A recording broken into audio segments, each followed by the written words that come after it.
Hello ladies and gentlemen, Asgard here. I'm bringing to you another video for the Conqueror's Blade, published by Porus Interactive and My Games. Developed by Booming Tech. I'm gonna give you the announcement for the 14th of March, 2024. So obviously with the new season coming on the 21st, there's not gonna be much news, but nevertheless, I'll still give you the update log. So of course, we got regular maintenance time 3 hours, goes from 12:30 to 3:30. UTC plus C, plus 8. Obviously, this is for the Frontier versions. I'm not sure for you guys on the My Games, but we'll get 8,000 bronze, 300 honor, 15 unit medals as compensation for the inconvenience for the 3-hour maintenance. Now, we do have a changeover, so this will be the return of the Angelic Duality. So it's the long sword and shield legendary attire. We also get the Polar Star attire treasure, which actually has a very nice Sun Order set. Epic. So it's very easy to get that one, and I think it looks nice.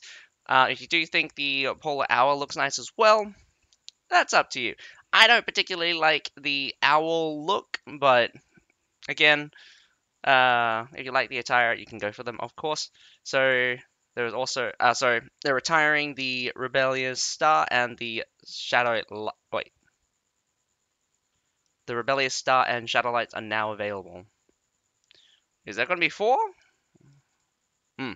Or maybe that's the, oh, okay.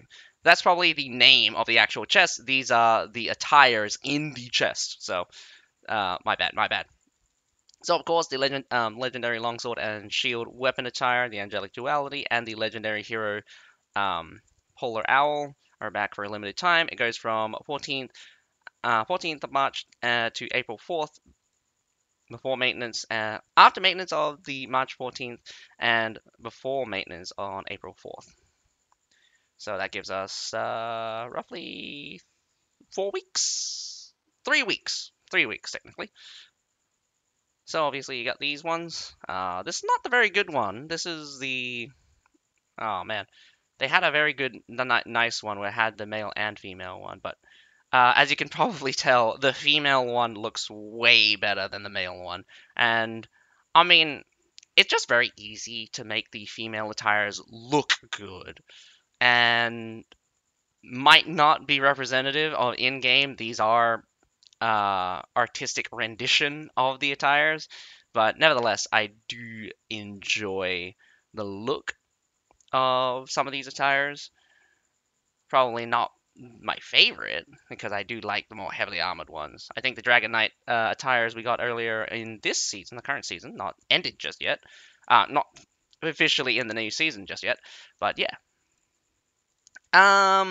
Interestingly enough, for the time duration, we do have the ability to get the legendary longsword weapon attire through the exchange shop.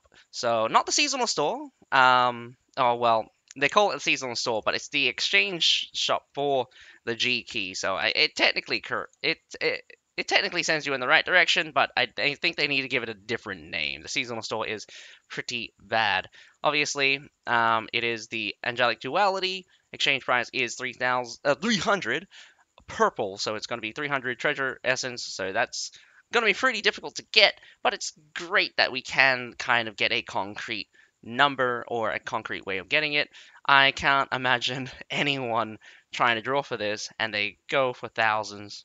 Not guaranteed at any level, for what I understand. Someone could just be very, very unlucky, or someone be very lucky and get two of them within like 100 draws or something.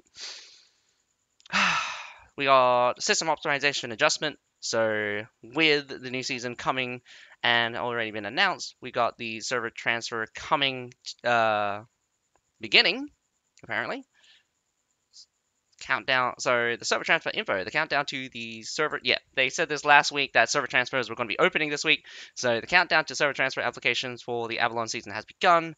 Warlords who need to apply should pay attention to the deadline. More details for server transfers can be found in the Avalon server transfer announcement. Not sure if that was there.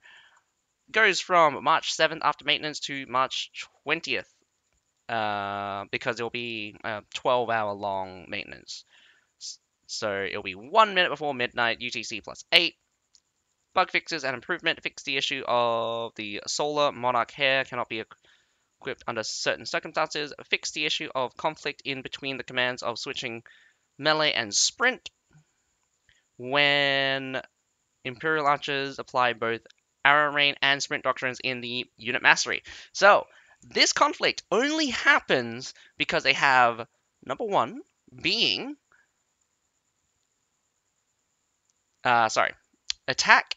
So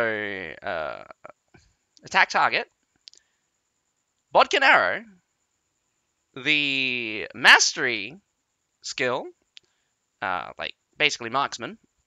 Again, not very familiar with the names right now, and I don't use them very much. Then you add arrow rain, and then finally sprint. That gives you five abilities, and it goes from 1 to 5.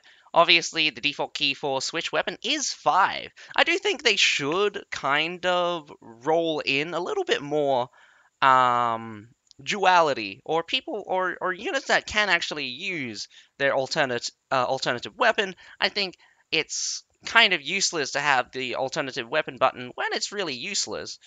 So they should realistically end up removing it. I'm also of the opinion that the knife attack itself has basically no damage on it. It will deal minimum damage to everyone. No scaling whatsoever. It's like 50 damage, 20, like it's 50 to it's maximum 50 damage, it's like 20 damage a hit. Basically nothing. It would take bloody 100 hits to kill something like a archer. Uh, Besides that, we have fixed the issue of lock-on abnormalities in the Camel Lancer charge skill. Interesting. Might take a look at that and see if anything changes. But again, it's just something to note. Not that many people actually use the Camel Lancers, even though they're very good against cavalry. They're tanky, they're just not spectacular. They have quite a few weaknesses and just don't output as much damage as other traditional cavalry. They're just really tanky. But I do like using them, and I have used them quite recently, quite often, because I was running Camel Lancers, Assaps, and the Ashigaru Musketeers. But that is all for this week. Hopefully, we'll get more interesting things as we get closer to the season. Oh, well, next week is the season release. So obviously there's going to be a whole bunch of things, mostly just rehashes from the PTR, maybe some changes as well. But nevertheless, I do hope you guys enjoyed this video. But other than that, my name's Azukai. Have a nice day. Bye for now.